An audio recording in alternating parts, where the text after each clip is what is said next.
नमस्कार, आप देख रहे हैं एनएमएफ न्यूज में आपके साथ शबनम। क्या भारत में एक नया संकट खड़े होने वाला है?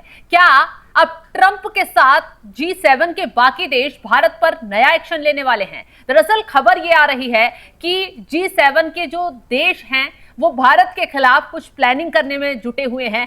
ट्रंप के कहने के बाद ये देश भारत पर कुछ बड़ा प्रतिबंध लगा सकते हैं। वजह है रूस से तेल खरीदना। G7 के देशों ने साफ साफ कह दिया है कि जो भी देश रूस के साथ तेल व्यापार करते हैं उन पर कड़ा प्रतिबंध लगाया जाएगा या फिर कड़ा एक्शन लिया जाएगा। अब ऐसे में क्यों ये देश भारत के खिलाफ ऐसा कदम उठाने की तैयारी कर रहे हैं? क्या इसके पीछे भी ट्रंप खेल कर रहे हैं? क्योंकि एक तरफ डोनाल्ड ट्रंप भारत के साथ डील करने के लिए छटपटा रहे हैं। हालांकि अमेरिका की तरफ से एक टीम भारत में भेजी जाती है, भारत में बातचीत भी होती है। लगभग कहा जा रहा है कि डील फाइनल मुहाने पर है, लेकिन कुछ चीजों को लेकर बात अभी अटकी हुई है। और इसी बीच ट्रंप ऐलान कर देते हैं कि कुछ दवाइयों पर, कुछ सेक्टर पर 100% और टैरिफ लगाया जाएगा। फिर जो अमेरिका से बाहर फिल्में बन रही है उन पर भी टैरिफ लगाया जाएगा।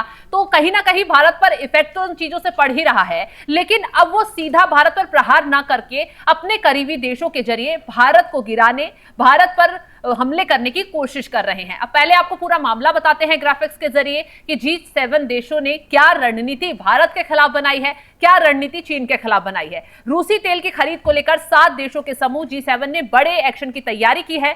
खबर यह है कि ये समूह उन देशों को निशाना बनाने की योजना बना रहे हैं जो रूस से तेल खरीद को बढ़ा रहे हैं।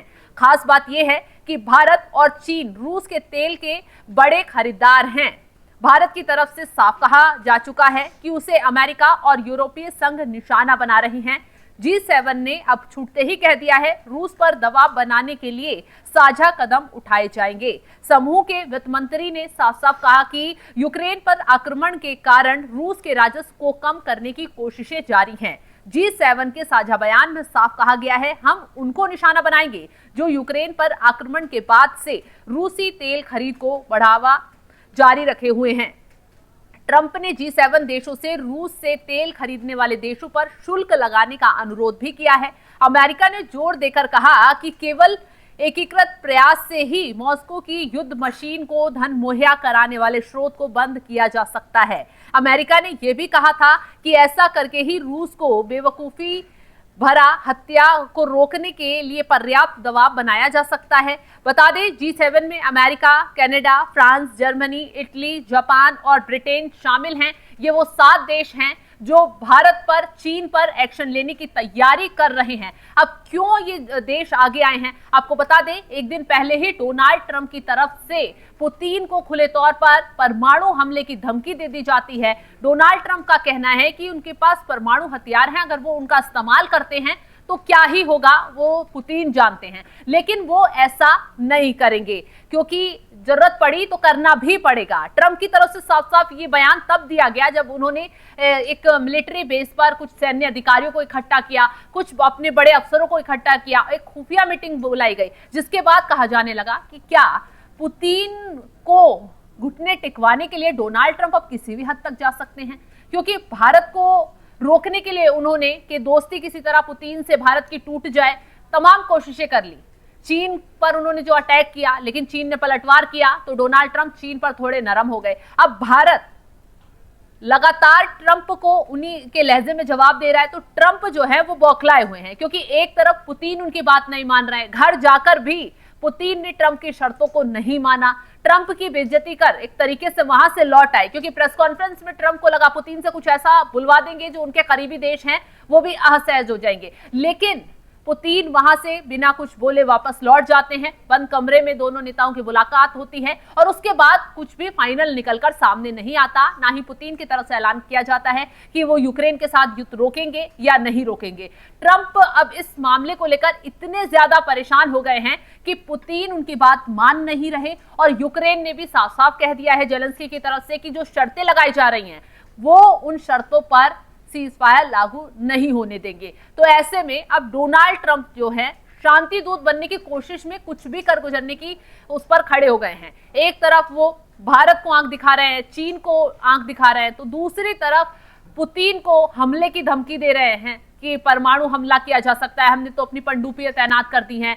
तो वहीं अब G7 देशों पर ट्रंप की तरफ से दबाव बनाया गया और जिसके बाद ये G7 देश जो हैं एकजुट होकर सामने आते हैं। सीधा सीधा भारत और चीन को ही टारगेट कर दिया जाता है क्योंकि दोनों देश जो हैं वो रूस के साथ बड़े लेवल पर तेल व्यापार करते हैं और भारत की तरफ से साफ साफ कहा गया है कि जो भारत के हित में कदम होगा सरकार वही कदम उठाएगी। यहां किसी की ना दोस्ती देखी जाएगी ना किसी का लाभ देखा जाएगा तो सिर्फ भारत के लोगों का, भारत के किसानों का, भारत के व्यापारियों का हित देखा जाएगा और भारत सरकार भारत के हित को देखकर ही आगे काम करेगी। यही वजह है कि अमेरिका के साथ भारत की जो डील होने वाली थी पहले वो अटक गई।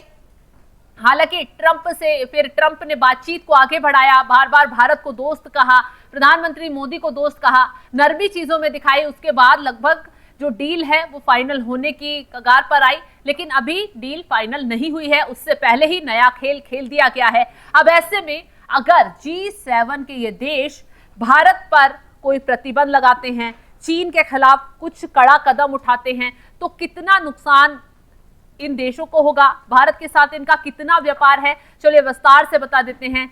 G7 के साथ व्यापार रोकना एक परमाणु विकल्प होगा अगर भारत इन देशों के साथ अपना व्यापार रोक देता है, जिसमें दोनों अर्थव्यवस्थाओं को अरब डॉलर का नुकसान होगा। भारत के लिए ये निर्यात राजस्व और महत्वपूर्ण तकनीकी आयात का नुकसान होगा, जबकि G7 के लिए ये कम लागत वाले उत्पाद, जीवन रक्षक, जेनरिक दवाएं और चीन के विकल्प को नुकसान होगा। यह आर्थिक रूप से किसी भी पक्ष के लिए तर्क संगत कदम नहीं होगा। अगर दोनों देश, भारत अगर G7 की जो देश है उनके साथ जो व्यापार करता है अगर उसको रोक देता है तो दोनों ही तरफ नुकसान हो सकता है।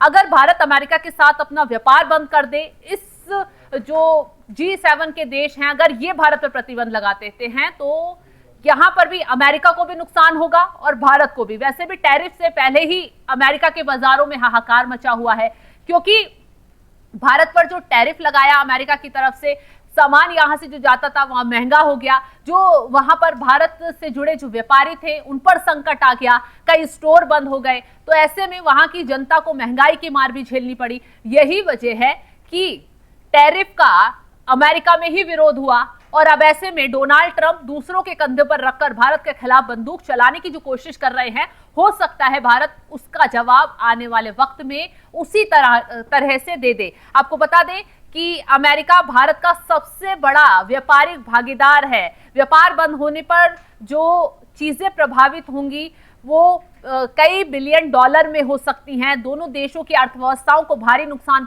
हो सकता है। अमेरिका एक बहुत बड़ी और विविध अर्थव्यवस्था है। भारत के साथ व्यापार बंद होने पर जीडीपी पर असर कम होगा अमेरिका को, लेकिन भारत को ज्यादा नुकसान हो सकता है। हालांकि इसके विकल्प भी भारत तलाश रहा है। जैसा आपको पता होगा कि जब चीन प्रधानमंत्री मोदी जाते हैं तो वहां पुतिन से, शी जिनपिंग से हाथ मिलाते हैं और ये RIC के, ब्रिक्स के महत्वपूर्ण देश हैं और इन्होंने तय कर लिया है कि अब जो व्यापार ये लोग आगे ये देश करेंगे वो अपनी अपनी करेंसियों में करेंगे, जिससे डॉलर की जो प्रभाव है बाजार में वो कम होगा और कहीं ना कहीं अमेरिका पर काफी असर पड़ेगा। और यही वजह है कि डोनाल्ड ट्रंप जो है वो जब से चीन की बैठक हुई है, चीन में प्रधानमंत्री मोदी, पुतिन, शी जिनपिंग मिले हैं, तब से वो परेशान हैं और भारत को, चीन को, रूस को तोड़ने की तमाम हथकंडे अपना रहे हैं। G7 के जरिए अब खेल करने की कोशिश कर दी है, लेकिन अब देखना ही होगा कि G7 अगर भारत पर, चीन पर कोई एक्शन लेता है तो इसके पलटवार में ये तीनों देश मिलकर, ये तीनों महाशक्तियां मिलकर कैसे जवाब देती हैं और इसका बुरा असर कितना अमेरिका को और G7 के बाकी सदस्यों को भुगतना पड़ सकता है। फिलहाल इस खबर को लेकर आप क्या राय रखते हैं कमेंट बॉक्स में जरूर बताइएगा। तमाम बड़ी खबरों के अपडेट के लिए आप हमारे साथ जुड़े रहें। नमस्कार।